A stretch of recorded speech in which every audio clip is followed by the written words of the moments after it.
Nu kan du møde Nita Farahany her. Hun er en af verdens allerskarpeste hjerner, når det gælder etikken i brug af IT. Hun er rådgiver for FN og i sin tid også for præsident Obama. Og hendes TED-talks bliver set af millioner. Og nu slår professor Farahany så alarm. Det gælder især den nye dille blandt de store tech-virksomheder, nemlig tankelæsning, eller rettere teknologi, der kan afkode vores hjernesignaler. Det kan blandt andet afsløre, hvad vi kigger på, og hvor trætte eller koncentrerede vi egentlig er. Helt konkret så arbejder Meta og Apple på armbånd og høretelefoner med sensorer, der kan opsamle data fra vores hjerner. Men Nita Farahany frygter, at vores hjernedata kan misbruges. Vi mødte Nita, da hun besøgte Danmark for at tale om den kamp, hun mener, som vi alle bør kæmpe. Kampen for at beskytte vores inderste tanker og følelser. Is my mind safe from this technology? I don't think so. Hjernen, den styrer alt, hvad vi gør, tænker og føler. Og moderne teknologi til hjernen bliver konstant skarpere til at aflæse, hvad der sker derinde, dybt bag facaden. Every day, AI is enabling more and more of decoding what we're thinking. People, we are in the presence of greatness. This is some Beyoncé type of shit. Kendisprofessor Nita Farahany rejser rundt med et foruroligende budskab. So Nita is a person you want to hear. We don't have time to wait. We need to act now.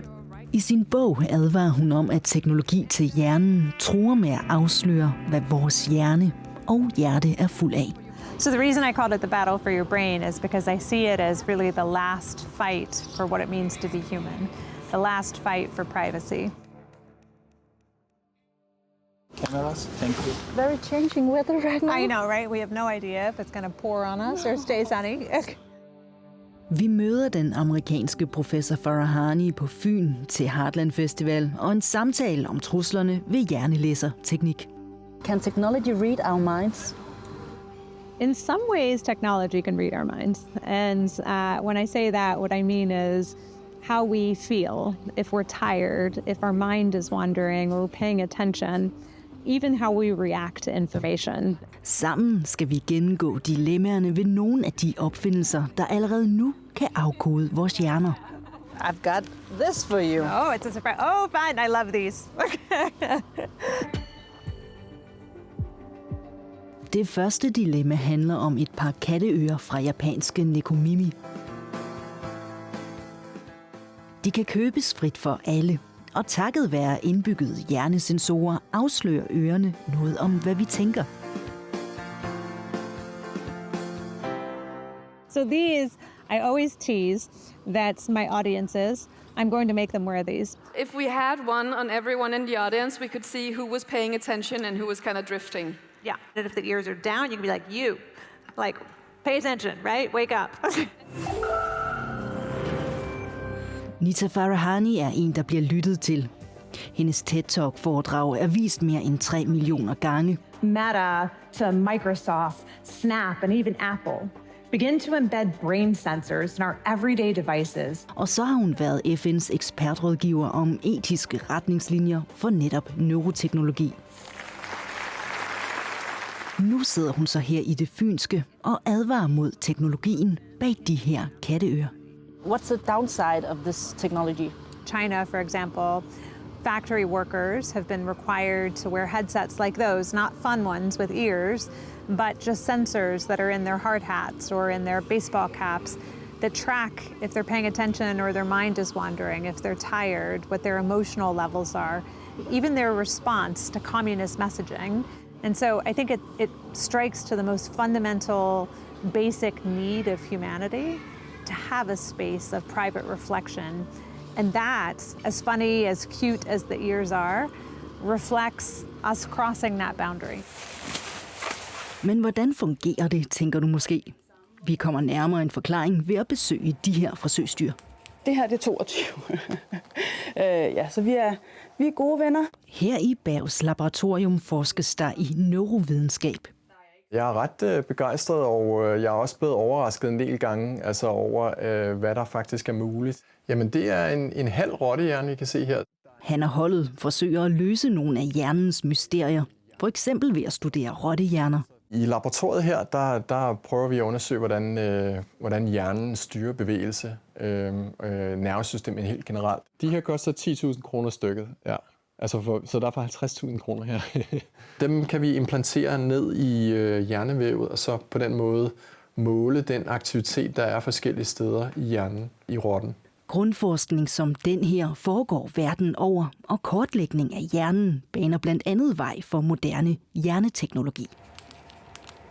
Så groft sagt, i det vi forstår, hvordan det ser ud, når vores hjerneceller snakker sammen, kan hjernelæserudstyr i samarbejde med kunstig intelligens hurtigt afkode vores følelser, eller når vi gerne vil bevæge os.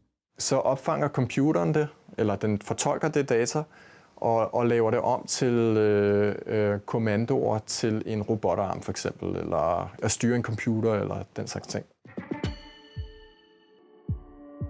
Dilemma nummer 2 handler om et hjerneteknologisk mirakel. So this is a really incredible case that happened last year in Switzerland. Manden her var lam fra brystet og ned, men fik indopereret en chip i sin hjerne, der kunne aflæse hans hjernesignaler og sende dem til en chip i ryggen. Det gjorde ham i stand til at gå. This is, I think, such exciting technology if you think about from an implanted perspective, the number of people who've lost their ability to walk or to talk or to feed themselves or to communicate, right? I mean, just so many incredible and exciting opportunities on the medical front that, you know, it's in many ways an ethical mandate to continue to invest. Men teknologien er et tveægget sværd. Sundhedsfordelene vækker håb, men ulemperne er foruroligende, mener professor Farahani. I think we have a lot of ethical dilemmas, you know, questions about what does it mean to be human and how much can we change humanity before we lose some basic capabilities like empathy and connection to one another, and who gets to decide? What is it Meta and other tech giants developing right now that takes this further? Yeah. Store tech-virksomheder som Meta og Apple arbejder på at få hjernelæserteknologi ud til den brede befolkning. Det kunne for eksempel være høretelefoner, der afkoder vores hjernebølger. Teknologi, som Apple faktisk allerede har patenteret. And so it could be an example of how the technology is used well to give us more insights, to help us meditate, to help us have better cognitive wellness. But the problem is ultimately we can't leave it up to the tech companies. The last card I'm going to show you is this one. Oh, okay. Oh. Sidste dilemma tager afsæt i et hjernelæser-hjælpemiddel til for eksempel myndighederne. This technology has been sold to law enforcement to interrogate criminal suspects by showing them crime scene details that they shouldn't recognize and then measuring their brain reaction. In India, there have been hundreds of cases where people have been convicted based on what their brain data has revealed. And I find this to be deeply disturbing on many levels. First, the science isn't very good. But beyond that, just the idea that even what we're thinking could be interrogated by governments, to me that is the worst dystopia. Men på hjernelaboratoriet ser Rune Berg mildere på udviklingen. Jeg er ikke så bekymret for de filosofiske eller etiske konsekvenser. Det er nemt at måle, eller relativt nemt at måle hjerneaktivitet, men at fortolke det og få det omdannet til at forstå, hvad det er for nogle tanker, en person har, det er næsten umuligt. So what I say to neuroscientists who say, oh, we're such a long way from being able to read the mind, I say it depends on what you think the mind is, right? Even if mind reading and fully decoding the brain is a far way off, there is a lot more that we're decoding today than we ever before thought possible. But aren't you jumping the gun here? Oh, I don't think so. If we look at AI, people are now trying to put the genie back into the bottle. It's not a good way to regulate. It's too late at that point. The harm in many ways, the race is already off. Og selvom teknologien endnu ikke læser konkrete tanker, giver den alligevel stof til eftertanke.